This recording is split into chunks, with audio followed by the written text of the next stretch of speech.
আজ নিয়ে চলে এসেছি দারুণ স্বাদের ঝরঝরে খিচুড়ি রেসিপি। বৃষ্টির দিনে খিচুড়ি ছাড়া দিনটাই কেমন অসম্পূর্ণ বলে মনে হয়, তাই আজ খুব সহজে কোনো ঝামেলা ছাড়াই বাড়িতে বানিয়ে দেখাবো একদম আমার নিজের স্টাইলে ঝরঝরে এই খিচুড়ি রেসিপি, যেটা অতিথি আপ্যায়নের জন্য একটা সেরা রেসিপি হতে চলেছে। প্রথমেই 3 রকম ডাল নিয়ে নিয়েছি। এখানে আমি মুগ ডাল, মটর ডাল ও মসুর ডাল নিয়েছি। খুব ভালো করে ধুয়ে জল ঝরিয়ে নিয়েছি। চালটাও আমি আগে থেকে ধুয়ে জল ঝরিয়ে রেখেছিলাম। এবার চাল আর ডাল একসাথে মিশিয়ে একটা সাইডে রেখে দিচ্ছি।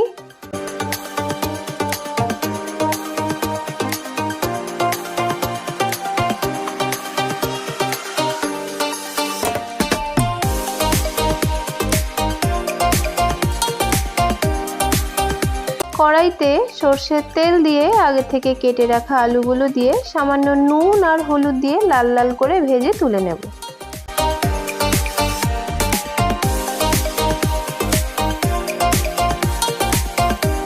ওই একই তেলে গোটা গরম মশলা, 4টে শুকনো লঙ্কা, গোটা জিরে আর 2টো তেজপাতা ফোড়ন দিয়ে নাড়তে থাকবো সুন্দর গন্ধ আসা পর্যন্ত।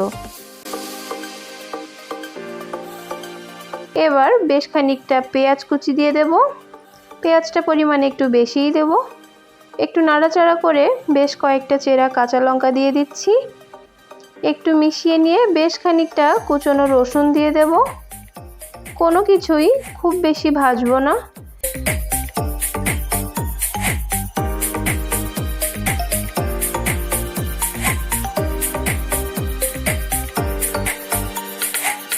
এবার একটা বড় সাইজের টমেটো দিয়ে দিচ্ছি, যেটা আগে থেকেই কেটে রেখেছিলাম।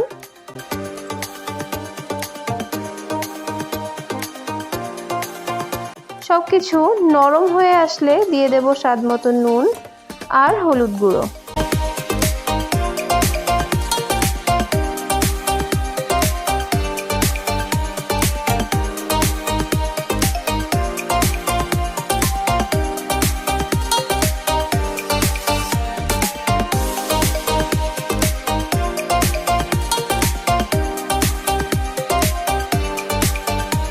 সবকিছু একটু মিশিয়ে নিয়ে যে চাল আর ডাল একসাথে মিশিয়ে রেখেছিলাম সেটাই অল্প অল্প করে দেব আর মশলার সাথে মিশিয়ে নেব।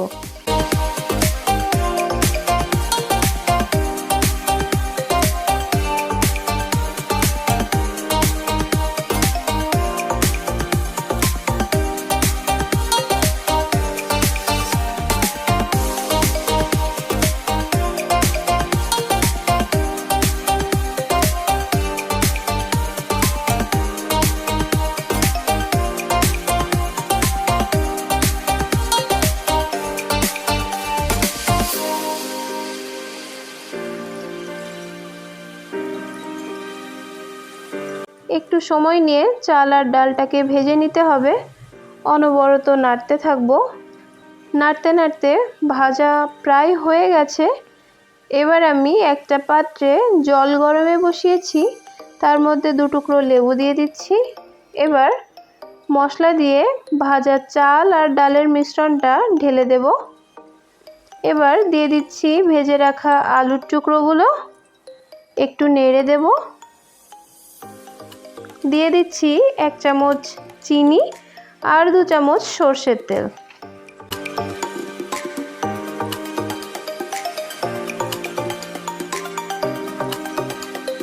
ঢাকা দিয়ে দেব 10 মিনিটের জন্য। এই পর্যায়ে গ্যাসের ফ্লেমটাকে একদমই হাই রাখবেন। এই দেখুন চাল ফুটতে শুরু করেছে, আলুও কিছুটা গলতে শুরু করেছে। একটু নেড়ে চেড়ে আবারও মিডিয়াম ফ্লেমে 10 মিনিটের জন্য ঢেকে দেব। দেখুন অনেকটাই হয়ে এসেছে।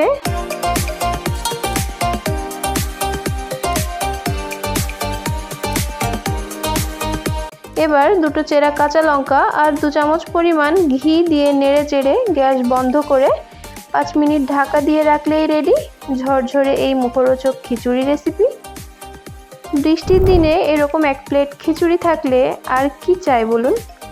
খিচুড়িটা কেমন ঝরঝরে হয়েছে তা তো আপনারা দেখতেই পাচ্ছেন। আমি এখানে পটল ভাজা, ডিম ভাজা আর আমের আচার দিয়ে সার্ভ করেছি। আচ্ছা, এই যে আমের আচারটা দেখছেন, এই ভিডিওটাও আমার চ্যানেলে পেয়ে যাবেন। এটা কিন্তু আমার হোমমেড আচার। নিত্য নতুন আরও রেসিপি পেতে আমার চ্যানেলটিকে অবশ্যই ফলো করে রাখবেন। আজ এ পর্যন্ত, দেখা হচ্ছে আপনাদের সাথে নেক্সট ভিডিওতে। ততক্ষণ সবাই ভালো থাকবেন।